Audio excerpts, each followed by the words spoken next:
Hello, everybody. Welcome to 4 days, 4 hours with Gary Vaynerchuk. 12 days, 12 hours. You all are very naive, by the way. I don't know how many times Gary Vaynerchuk and I have had to prove hammer toes is a sickness, and how many times she's going to do what she's going to do, and the disrespect that you all give to me. Actually, let's take this another direction. It's the disrespect you have for yourself and your home country. It's not for me or Gary Vaynerchuk, but it's actually disrespectful to your own wife, your own husband, your own children, your own lives, the culture that we've built. It's disrespectful, and it's not a good place to be, to look at a Persian who does those things, or an Armenian, and to buy from those people, to buy what they're selling, whether it's verbiage or whether it's a product that they're trying to sell to you from a sweatshop in China, for as little money as possible, because you are a spoiled, rotten influencer who's out to abuse people, and you're doing it emotionally, you're doing it financially, and the Democrat Party were paying you and fueling you to do those things to us, and they called it democracy. I call it abuse. You call it abuse. They call it abuse. Everybody around us call it abuse, except for the people who think they're winning because they're delivering this American influence onto the globe of some third world countries so that they can erotically look at themselves to feel validated. That's all that stuff was that Mona Van did at her blood stake party. More attempts to overpower Americans so that she could be a Beverly Hills hillbilly. She's a hillbilly from the sand gnats of Qatar, from some other country that has no idea how to be an American, that's for sure. And all she can do is wave in people's face that she thinks is a value piece of education, that she's Persian. Well, that's really not intelligent. What she also did was she deteriorated any form of respect that we have for those Persian people, to show what they really are up to in every form of existence. Any Persian who saw what Mona Van was doing, it was your obligation, if you were living in the United States of America, to stop her from doing what she was doing to me.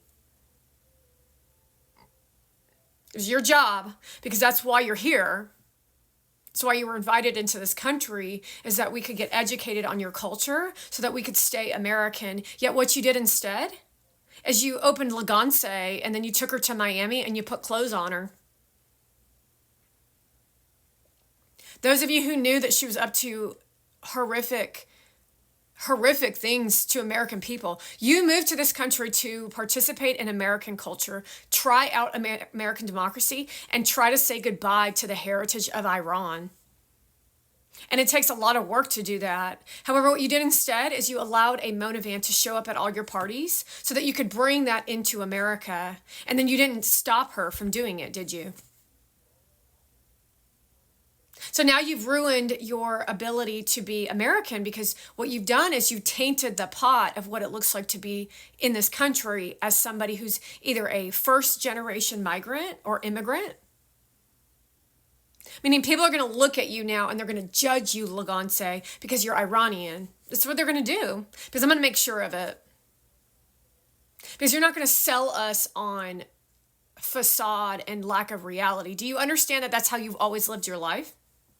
Because you're not willing to do the real work that it takes to actually deliver substantial clothing. Now, you just want people to like it because you said it was cool, and you don't even play the game of what the game of business actually is.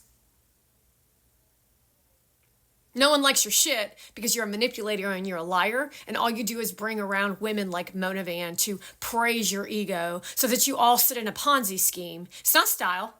It's copies off other people's stuff. It's not even integral style. It's like literally just slime and scum, because you're slime and scum. Personality of who the person is in charge of the brand and the business, who you invite within the business, how you participate with those people that are bad people, how you turn your back on American culture because you just want to fit in, says everything about how much of a loser your business is. The game of business is to actually do right by the customer, yet I still can't even imagine who your customer is, except you sure look hot in those hot pants, don't you? Look at your hot husband and your lovely children. Look at how fake you are. You don't even care about being American. Then why are you here? To capitalize off of democracy? So that you don't have to follow law and order, except we have law and order in this country. So you can work off people's naivete, which is actually our strength, which is called vulnerability, of being a good neighbor, of expecting without actually having to expect people to treat you with respect. But that's not what people of Iran or Armenia or any of these people in Hollywood ever do. However, it is expected by your customer. High moral ground is a really good place to be when you're all unethical and have no morals at all.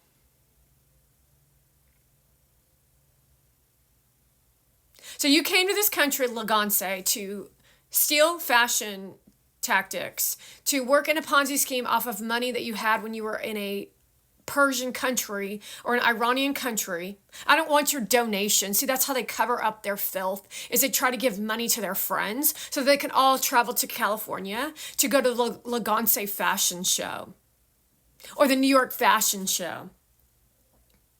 Understand what I just said? So it's like a revolving door of the same motherfuckers supposedly winning in life. When you're not winning in life, you're actually losing in life. However, because you have money and plastic surgery and you look like nightmares and you go to parties and you drink too much and you talk out your buttholes and you have no education and no ethics and no morals and nobody says to you that you're a piece of crap, and if they do, you violate them or try to. However, that's not really working for me, is it? It's not really working in this direction, is it?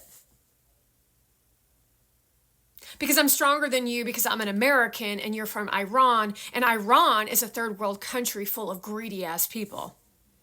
And that even goes for your poorest people, because even if you let the poorest person in Iran make more money, they turn into the greediest person of Iran, which means that your whole culture is based on shallow, egotistical, self-centered garbage. And it's only like 10 people out of the history of Iran, and that's being generous, have made it past and out of the Allah syndrome of sickness, while you have fake Christian locations within your country so that you can show people that you are learning terrorism.